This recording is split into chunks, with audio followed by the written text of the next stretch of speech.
Lo entiendo perfectamente bien. Entiendo que no te interese absolutamente para nada leer el capítulo 10 de Génesis. Te entiendo. A veces me ha pasado lo mismo. Llego a este capítulo y digo...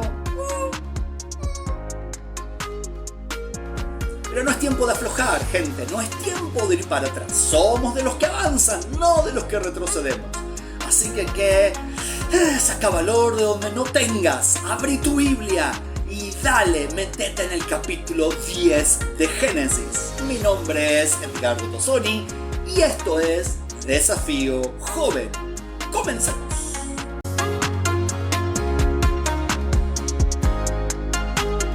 Génesis 10 es el capítulo de las genealogías. Ya nos habíamos encontrado con el primer listado de genealogías en Génesis capítulo 5, ¿te acordás? Cuando entre tanto descendiente engendrado por descendiente, descubrimos la vida de Enoc, aquel que caminó con Dios y a quien Dios se lo llevó sin morir. Una verdadera perla. En ese capítulo 5, entre tanto descendiente que engendró a descendiente, que engendró a descendiente y descendiente que engendró a descendiente. Bueno, algo similar va a suceder ahora con Génesis capítulo 10. Vamos a encontrar algunas cosas muy interesantes. Vamos a encontrar algunas perlas para tener en cuenta. Lo primero para que consideres es que tanto los descendientes de Sem, de Cam y de Jafet, los tres hijos de Noé, los tres hijos varones de Noé, porque indudablemente Noé también tuvo hijas mujeres. Estos descendientes de los hijos varones de Noé van a representar a pueblos, van a representar a naciones, no van a representar a individuos. Obviamente, Sem, Can y Jafet eran individuos, pero a partir de ahora sus descendientes, tal como son descritos en este capítulo número 10, representan pueblos, representan naciones. Y algunos tendrán mayor trascendencia, otros tendrán menos trascendencia en la historia y en el relato de la Biblia. Bueno, vamos a ver entonces aquellas naciones o pueblos que fueron trascendentes. Trascendentes en el relato de la Biblia, pero sobre todas las cosas trascendentes en la influencia que tuvieron sobre el pueblo de Dios, sobre el pueblo de Israel. A estas naciones que trascendieron, y no exactamente por buen comportamiento, las vamos a titular o a etiquetar como naciones complicadas. Porque fueron naciones que le complicaron la vida, como dije antes, a los israelitas. Bien, arranquemos por ejemplo con el versículo 6. ¿Quiénes son los 4 descendientes directos de Cam? ¿Recordás Cam del video anterior? El que deshonró a su papá, el que no protegió su debilidad ni su pecado, sino que lo expuso frente a todos. Y que por lo tanto Noé lanzó una maldición sobre los descendientes de Cam. Lo vimos en el video anterior y lo tenés en los versículos anteriores. Muy bien, ¿quiénes son estos 4 descendientes de Cam? Fíjate los versículos 13 y 14. ¿Qué naciones surgen de su hijo Misraim? Y finalmente, ¿cuáles son las naciones que surgen del maldecido Canaán? El otro hijo de Cam, el nieto de Noé. Fíjate los versículos 15 al 19. Ahora, ¿qué tiene esto de importante? Bueno, estas naciones que surgen de Canaán son tremendamente significativas en la historia de la Biblia. Estas naciones fueron los vecinos enemigos del pueblo de Israel durante siglos. Aquí tenemos filisteos, jebuseos, amorreos, solamente por nombrar algunos de los que volvieron locos a los israelitas. Estas naciones eran peleadoras, eran ladrones, eran violadores, usurpadores de tierras. Israel estuvo en constante batalla contra ellos. No lo dejaban tranquilos. ¡Nos destruirán a todos! ¡Nos destruirán a todos! ¡Nos destruirán a todos! Además, eran naciones complicadas porque sus cultos idolátricos y sexuales eran una tentación constante para los israelitas. Por ejemplo, Misraín es Egipto.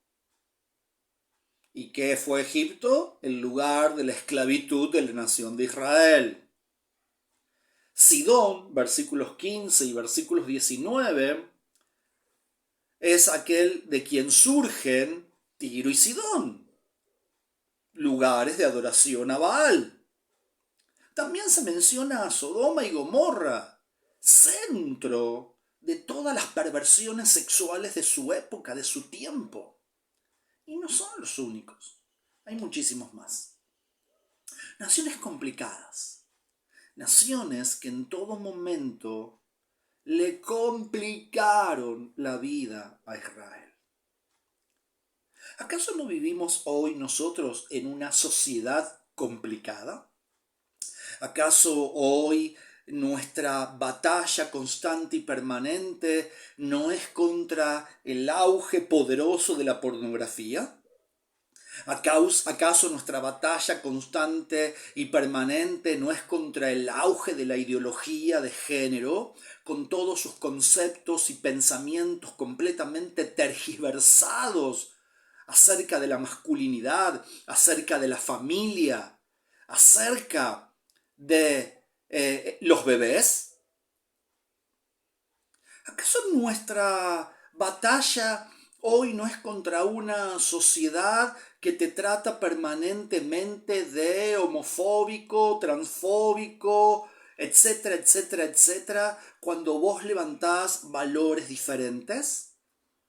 ¿Acaso hoy nuestra batalla no es contra una sociedad atravesada por la hipocresía, por la mentira, por la corrupción? ¿Acaso nuestra batalla hoy no es contra una sociedad superficial y completamente adolentizada?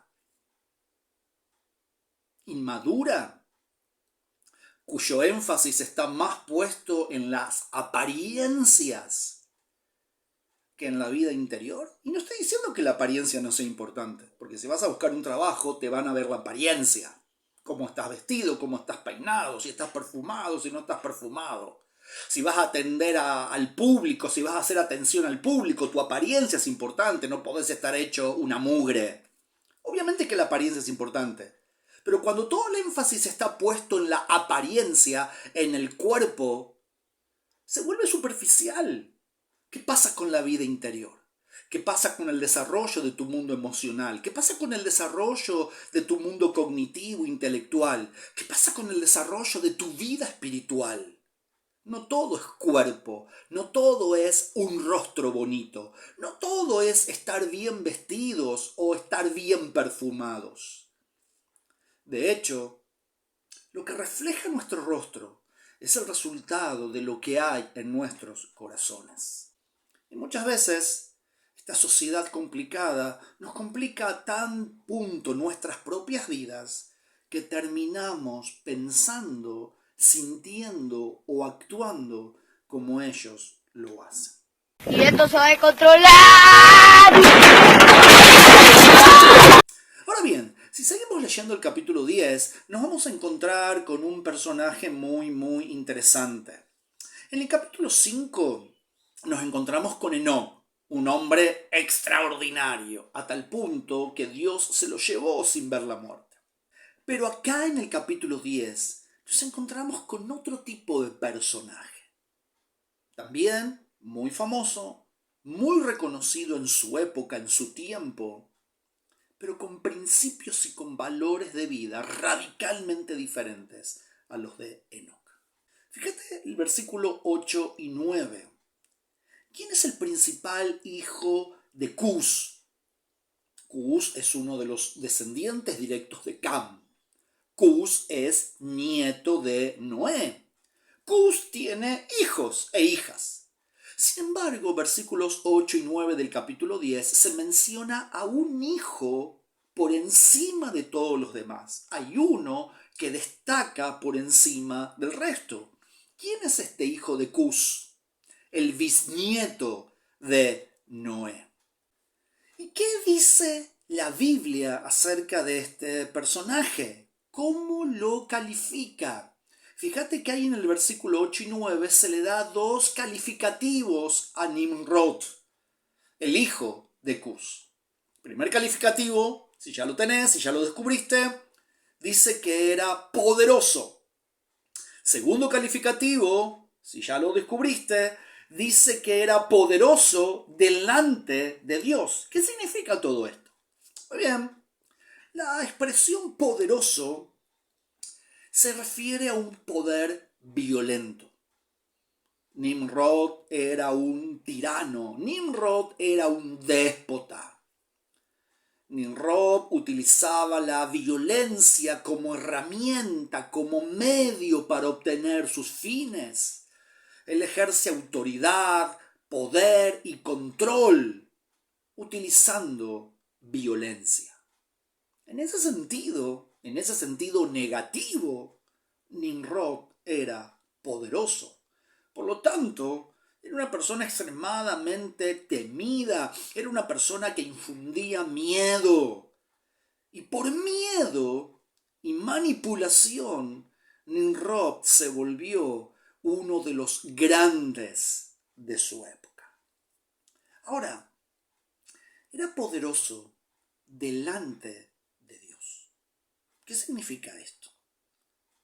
Esta expresión se refiere a que él, con su actitud, con su manera de pensar, con su comportamiento y sus acciones, estaba directamente enfrentado a Dios. Si Dios estaba en la derecha, él estaba en la izquierda. Si Dios decía blanco, Nimrod decía negro. Lo que Nimrod hacía era deliberadamente contrario al deseo y al corazón de Dios. Este poderoso opositor de Dios, ¿qué naciones funda? Fíjate los versículos 10 al 12. Ahora bien, esto es muy significativo, porque estas naciones que él fundan también tienen un significado espiritual muy poderoso en la historia bíblica. Una de esas naciones, ¿cuál es? ¿La descubriste? Bien, Babel. Vamos a verlo en otro video más adelante, la famosa Torre de Babel. De Babel surge la nación de Babilonia. Y Babilonia fue el primer centro de astrología y de ocultismo. Mejor dicho, Babel fue el primer centro de astrología y de ocultismo que posteriormente la nación de Babilonia sostuvo y multiplicó. Centro de astrología y de ocultismo. Otra vez, una nación que le complicó la vida al pueblo de Israel. La astrología es seductora, el ocultismo es seductor. Pero vamos a charlar bien sobre eso en otro video. La otra nación que funda Nimrod es Nínive. Nínive también fue un centro de idolatría. Nínive también le complicó la vida a los israelitas. Dos naciones fundadas por un hombre poderoso en el ejercicio de la violencia, del autoritarismo, del despotismo. Naciones fundadas por un hombre en oposición a Dios, abierta, deliberada. Imagínate a esto, la soberbia de Nimrod al querer oponerse a Dios. Y pensar que Dios, con un solo gesto de sus dedos, lo podría hacer desaparecer. No tomes este modelo. Así como Enoc estuvo puesto en el capítulo 5 para ser nuestro modelo, Nimrod está puesto en el capítulo 10 para mostrarnos la manera en la que no tenemos que vivir, para enseñarnos cuáles son los comportamientos que no debemos tener. Pero también está puesto en el capítulo 10 para ayudarnos a identificar a gente que vive como él, a gente que actúa, que piensa y que siente como Él. Sencillamente, para que tengamos cuidado de esas personas, para que no las incluyamos en nuestro círculo íntimo, para que no nos vinculemos con ellas. Muy bien, llegamos al final de este video. Suscríbete, dale like, deja tus comentarios, visítanos en desafiojoven.com y nos estamos encontrando en la próxima. Pasala lindo, buena semana.